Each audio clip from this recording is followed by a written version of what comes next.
So gather all the materials like a wheelchair, clean towel, and the guide belt. And then position the wheelchair to the nearest bedside of the patient. And also always lock the side of the wheelchair para hindi gumalaw. Like that. Then verify the patient's chart to see if there's any limitations, discomfort, or injuries.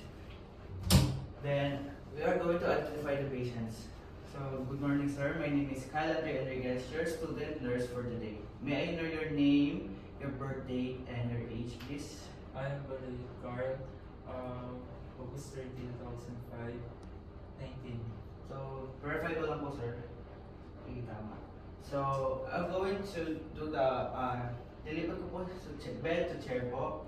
After that po is I will close the curtain to provide you some privacy. I will use an high. Then adjust ko lang po yung bed to the lowest position. Then galing ko lang po ito.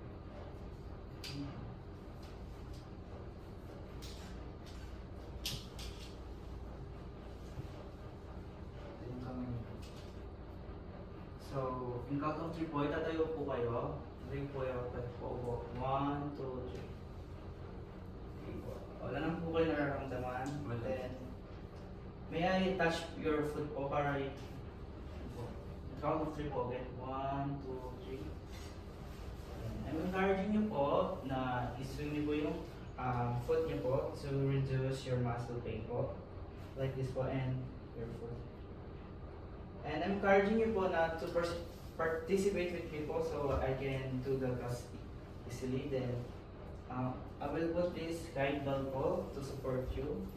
Just to support you po, party po. So I can do the part mo transfer po kayo ng maayos.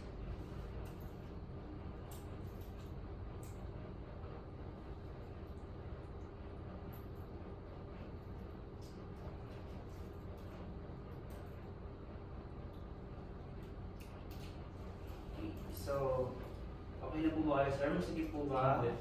So, always tell me po if you're feeling uncomfortable po or if you're feeling pain po. So, in count of 3 po, tatayo po kayo. 1, 2, 3. Then, 1, 2, 3. Okay, thank you, sir. So, tanggalin ko lang po ulit itong guide belt.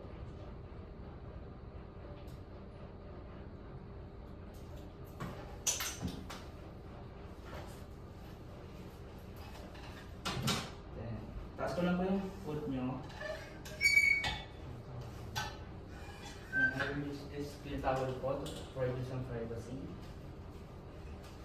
Okay, so let's start now. So, unlock this wheelchair para po gamit yung wheelchair.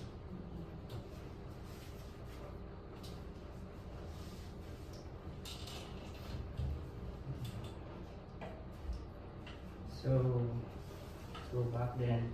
Always put the wheelchair to the nearest bedside of the patient and always lock the wheelchair para dito gumalaw. Ganito lang po itong. Then, ito lang po yung foot na.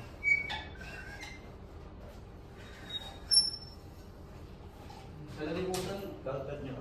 Kasi po ay sa transfer ko lang po ay sa bed.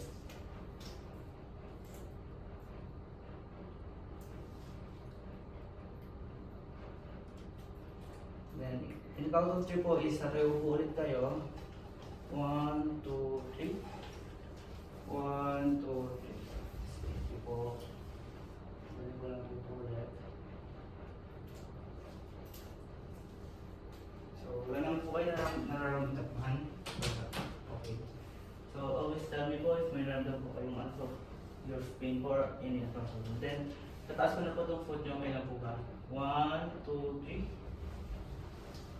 Then, ganun po kayo sa comfortable position niyo po. So, okay na po po. Wala pong nararamdaman. So, thank you po sa cooperation niyo po. And also,